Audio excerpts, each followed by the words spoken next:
kanya-kanyang kwento. At sa bawat kwento, may mga kabanata. At lahat lang yan nangyayari habang nabubuhay tayo. May konti lang naman akong mensahe at ikikwento sa inyo. Sana mapakinggan nyo. Maiksi lang to. Simulan na natin. Madami nang nangyari at mga naranasan sa aking paglalakbay. Ay madaming natutunan magmula nung naggala sa lansangan na nirahan, magmula nung mawala ilaw ng aming tahanan. Naging basagulero at hinilig ang gulo. Sa edad kong 15 anyos, daming suntok na tamo. At nag-iiba ang nais pag sumindi ng damo. Ang lakas mong rusunada, laging nais manggulo.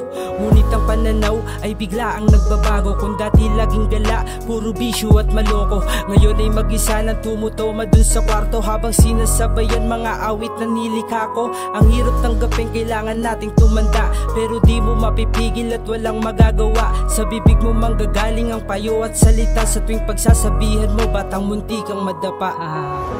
Dati tayo yung sinasabihan, ngayon tayo na yung nagsasabi. Ito, pakinggan mo yung realidad ng buhay. Ngayon maganap na tayong tao. Pakinggan mo. Ako ay tao lang, parehas lang din ng iba. Nagugutom na uuo pag napagod pahinga. Matutulog, magigising at muling magumpisa sa panibagong araw na tinatahak ng mag-isa. Ngunit ganun pa man ay patuloy lang sa biyahe. Pangarap lang palagi ang nagsisilbing karwahe. Kung minsang maubusan at wala ng pamasahe, matyagang naglalakad upang hindi lang mabakante. Ganyan na lang palagi aking ginagawa. Sinasanay ang sarili kahit nasawang-sawa. Sa sarili ko nga mismo ako'y awang-awa, pero this is sa reality, walang magagawa.